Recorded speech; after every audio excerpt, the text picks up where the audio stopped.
Hello friends, मैं हूं निधि गुप्ता और आज मैं आपके साथ डिस्कस करने वाली हूं फ्यूनेरिया के बारे में। तो जैसा कि आप सब जानते हैं कि फ्यूनेरिया ब्रायोफाइट्स का एक मेंबर है। और जब भी हम किसी स्पीसीज या जीनस के बारे में डिस्कस करते हैं तो हम उसको डिस्कस करने से पहले, उसकी लाइफ साइकिल को डिस्कस करने से पहले हम उसके क्लासिफिकेशन को डिस्कस करना पसंद करते हैं। या फिर पसंद क्या करते हैं, तरीका भी यही होता है कि हमें उसके पहले उसकी सिस्टमैटिक क्लासिफिकेशन, सिस्टमैटिक पोजिशन क्या है उसके बारे में पता होना चाहिए। So here we go. सबसे पहले हम पता लगाते हैं क्लासिफिकेशन करते समय कि उसका डिवीजन क्या है, देन उसकी क्लास, देन वो किस सब क्लास से बिलोंग करता है, एंड उसके बाद उसका ऑर्डर, एंड देन उसकी फैमिली। सो हम फ्यूनेरिया के बारे में पढ़ रहे हैं तो हमें पता होना चाहिए कि इसकी सिस्टमैटिक पोजीशन क्या है। तो जैसे कि हमें पता है कि फ्यूनेरिया की जो डिवीजन है वो क्या होगी। फ्यूनेरिया किस डिवीजन से बिलोंग करता है? फ्यूनेरिया डिवीजन ब्रायोफाइटा से बिलोंग करता है। एंड फ्यूनेरिया की क्लास क्या होगी? फ्यूनेरिया की क्लास होती है ब्रायोप्सिडा। देन फ्यूनेरिया की सब क्लास क्या होती है? फ्यूनेरिया की सब क्लास होती है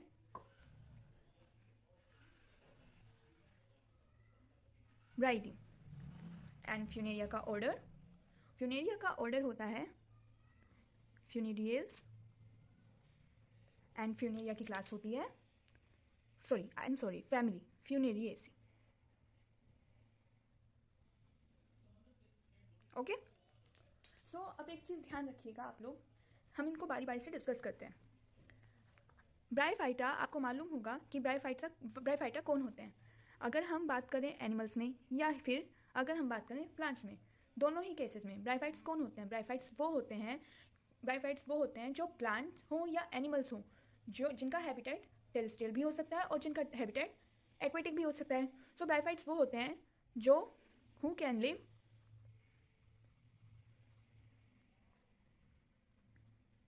both in both in terrestrial as well as aquatic habitat, right? So bryophytes वो होते हैं जो एक्वेटिक हैबिटेट में भी रह सकते हैं और जो टेरेस्ट्रियल हैबिटेट में भी रह सकते हैं। तो हम बात करते हैं ब्रायोप्सिडा की। तो सबसे पहले डिस्कस कर लेते हैं ब्रायोप्सिडा के बारे में। जो बातें हमें ध्यान में रखनी होती हैं और हमारे लिए चीज़ें सिंपल हो जाती हैं अगर हमें पता होती हैं तो यहाँ पे हमें पता होना चाहिए कि जो भी मेंबर ब्रायोप्सिडा में होते हैं, सबसे पहले ब्रायोप्सिडा को हम मॉसेस भी कहते हैं, क्योंकि हम सब जानते हैं जो ब्रायोफाइट्स होते हैं उनके बहुत ही कॉमन एग्जाम्पल में हम जब बचपन से पढ़ते आते हैं, 6th स्टैंडर्ड से पढ़ते आते हैं ब्रायोफाइट्स के बारे में, तो हमें दो ही चीज़ याद रहती है कि एक, ब्रायोफाइट्स होते क्या हैं जो terrestrial as well as aquatic दोनों ही हैबिटेट में रह सकते हैं, और दूसरा कि उनके एग्जाम्पल के तौर पर हम पढ़ते हैं कि ब्रायोफाइट्स में मॉसेस आते हैं। सो जो क्लास ब्रायोप्सिडा है, ब्रायोप्सिडा क्लास में मॉसेस आते हैं, या फिर हम कह सकते हैं कि ब्रायोप्सिडा में मॉसेस ही आते हैं। ठीक है। नेक्स्ट, ब्रायोप्सिडा में ऑल ऑफ अबाउट 14,000 स्पीसीज जो हैं हम लोगों को देखने मिलते हैं। देन ब्रायोप्सिडा के अंदर जितने भी मेंबर्स आएंगे, ये इसकी स्पेशलिटी है कि ब्रायोप्सिडा क्लास के अंदर जो भी मेंबर्स आएंगे वो सब टेरेस्ट्रियल हैबिटेट पे पाए जाएंगे।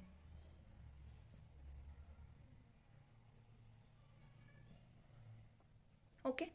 नाउ नेक्स्ट इज, कुछ चीज़ें देखते हैं कि ब्रायोप्सिडा में आने वाले मेंबर्स के कुछ नाम हैं फ्यूनेरिया, पोलीट्राइकम, पोगोनेटम,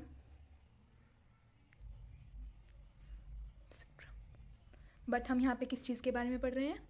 फ्यूनेरिया के बारे में। नाउ अब हमें ये पता होना चाहिए कि ब्रायोफाइटा में आने वाले जो भी मेंबर्स हैं उनकी मेन कैरेक्टरिस्टिक क्या होती है। तो सपोज हम फ्यूनेरिया के बारे में ही पढ़ रहे हैं, हम डिटेल में उसके बारे में आगे पढ़ेंगे, लेकिन जो ब्रायोप्सिडा क्लास में आने वाले मेंबर्स हैं उनकी जो स्पेशलिटी है उसमें एक स्पेशलिटी ये आती है, एक फीचर उनका, एक कैरेक्टरिस्टिक ये आता है कि उनके मेंबर्स में प्रेजेंस ऑफ प्रोटोनिमा,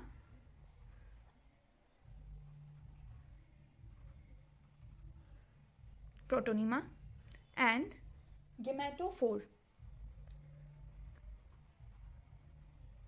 ये दो चीज़ें कहाँ पे मिलती हैं? जो ब्राइप्सिडा के मेंबर हैं, प्रोटोनिमा एंड गेमेटोफोर। ये दोनों स्पेशल कैरेक्टरिस्टिक होती हैं ब्राइप्सिडा क्लास के मेंबर्स की। और क्या स्पेशलिटी होती है कि ब्राइप्सिडा के मेंबर्स में हमेशा ऑल्टरनेशन ऑफ जनरेशन देखने को मिलती है। क्या आप लोग जानते हैं ऑल्टरनेशन ऑफ जनरेशन क्या होती है? ऑल्टरनेशन ऑफ जनरेशन होती है जिसमें स्पोरोफाइट एंड गैमेटोफाइट दोनों आते हैं। गैमेटोफाइट से स्पोरोफाइट या स्पोरोफाइट से गैमेटोफाइट, ये सब डिपेंडेंट होते हैं। गैमेटोफाइट हैप्लॉइड होता है हमेशा और स्पोरोफाइट हमेशा डिप्लॉइड होता है। ओके, तो गैमेटोफाइट और स्पोरोफाइट जिसकी लाइफ साइकिल में दोनों बनते हैं, जिनकी लाइफ साइकिल में गैमेटोफाइट और स्पोरोफाइट दोनों बनते हैं, तो हम कहते हैं कि उस स्पीशीज़ की या उस जीनस की जो लाइफ साइकिल है वो ऑल्टरनेशन ऑफ जनरेशन शो करती है। तो ब्राइप्सिडा क्लास के मेंबर्स में हमें ऑल्टरनेशन ऑफ जनरेशन देखने को मिलती है। नाउ अब हम बात करते हैं कि हमने देख लिया फ्यूनेरिया, पॉलीट्राइकम और पोगोनेटम, ये कुछ मेंबर्स हैं ब्राइप्सिडा के, क्लास ब्राइप्सिडा के। तो ये सब कुछ बातें हुई जो हमें ध्यान में रखने की हैं अबाउट ब्राइप्सिडा। नाउ कम्स टू सब क्लास। यहाँ पे सब क्लास होती है ब्राइडी। ब्राइडी मतलब ट्रू मोसिस, मतलब यहाँ पे जो भी मेंबर्स होंगे वो सब के सब ट्रू मोसिस होंगे, यानी ट्रू ब्रायोफाइट्स होंगे। ठीक है, and order and then family. Order हमें मालूम होता है, ऑर्डर में हम हमेशा क्या करते हैं, जो भी जीनस होता है उसके नाम के आगे हम एल्स से उसकी पहचान करते हैं, एंड फैमिली उसकी ACEA लगा के हम नोमेनक्लेचर के अकॉर्डिंग नाम डालते हैं फैमिली में। Now, this was all about the brief introduction about the classification of Funaria, या हम कह सकते हैं systematic position of Funaria. Okay? अब बात करते हैं Funaria के गेमेटोफाइट की। Okay? सबसे पहले हम Funaria के बारे में कुछ बातें जानते हैं।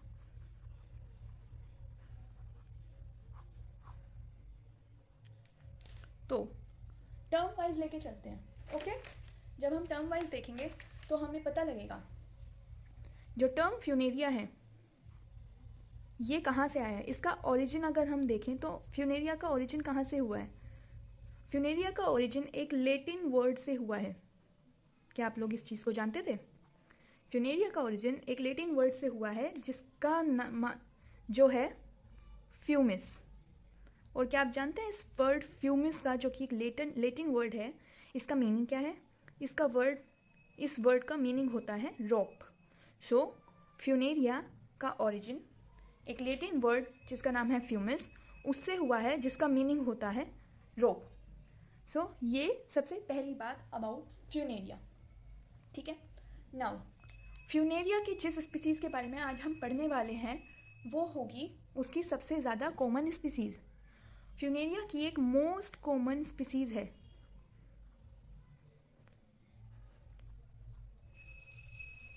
फ्यूनेरिया की इस मोस्ट कॉमन स्पीसीज़ का नाम क्या है? फ्यूनेरिया की इस मोस्ट कॉमन स्पीसीज़ का नाम है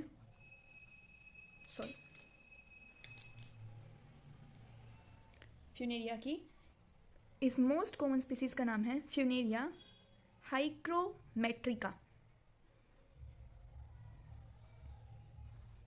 अब मैं आपको इसके बारे में कुछ दिलचस्प बातें बताने जा रही हूँ, तो कृपया ध्यान से सुनिएगा। ओके, सो फ्यूनेरिया हाइग्रोमेट्रिका। फ्यूनेरिया हाइग्रोमेट्रिका, हम एक चीज़ मैं बताना चाहती हूँ कि फ्यूनेरिया के कुछ कॉमन नेम हैं, या हम कह सकते हैं फ्यूनेरिया के निक नेम, जो कुछ बेसिस हैं उन नाम का। ओके, जैसे फ्यूनेरिया को हम कॉमन मॉस के नाम से जानते हैं। फ्यूनेरिया को हम कॉमन मॉस भी कहते हैं। ठीक है, और फ्यूनेरिया की मोस्ट कॉमन स्पीसीज का नाम क्या है? फ्यूनेरिया हाइग्रोमेट्रिका। इसके बाद फ्यूनेरिया को ग्रीन मॉस भी कहा जाता है, या फिर हम कह सकते हैं फ्यूनेरिया की इस स्पीसीज को ग्रीन मॉस कहा जाता है। क्यों? क्योंकि because of its colour. Because of its green colour. Okay, now इसके अलावा इस स्पीसीज का एक और नाम है जो कि है सॉरी कोल्ड मोस। ये अभी हम फ्यूनेरिया की ब्रीफ इंट्रोडक्शन ही पढ़ रहे हैं। इससे पहले हमने फ्यूनेरिया की क्लासिफिकेशन के बारे में पढ़ा था, फ्यूनेरिया की सिस्टमैटिक पोजीशन के बारे में पढ़ा था, और अब हम फ्यूनेरिया से रिलेटेड कुछ चीज़ें पढ़ रहे हैं।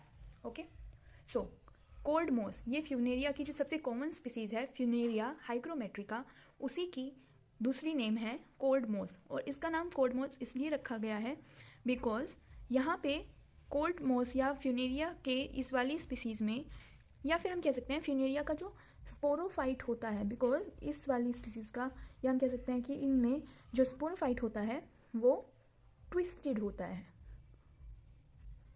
और इसी वजह से इसका नाम कोल्ड मोस रखा गया। आई होप आपको मेरी बात समझ में आ रही होगी, और ये भी आप जानते होंगे कि स्पोरोफाइट हमेशा डिप्लॉयड होता है। तो क्या आपको मेरी इतनी बातें समझ आ रही है?